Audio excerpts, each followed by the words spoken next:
Здравствуйте, дорогие подписчики и гости моего канала. Тема сегодняшнего урока – исходный падеж. На казахском – шығыс-септік. Шығыс-септік отвечает на вопросы «кімнен?», «от кого?», «неден?», «от чего?», «қайдан?», «откуда?». И заменяет предлоги «от», «из» и «с».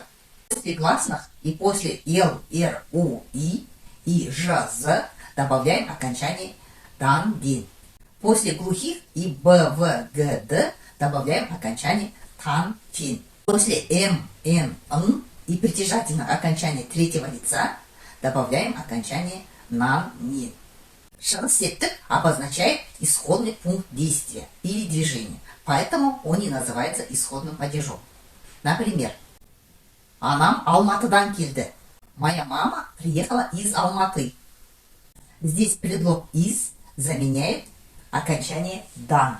Шығыс-септік обозначает еще исходный пункт во времени или в пространстве. Например, «Бестен 10 минут кетті». Если дословно переводить, с 5 ушло 10 минут. Но на русском это будет переводиться как 10 минут шестого. «Төменнен көтер», поднимай снизу. Исходный падеж обозначает еще материал, из которого сделан предмет. Например, «Алмадан компот істейді». Из яблок делают компот. «Сәбізден салат істейміз ба?»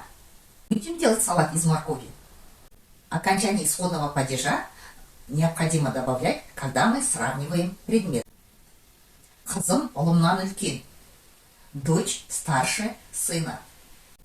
На этом мы сегодняшний урок завершаем. Подписывайтесь на канал, ставьте лайки, пишите комментарии и до следующей встречи.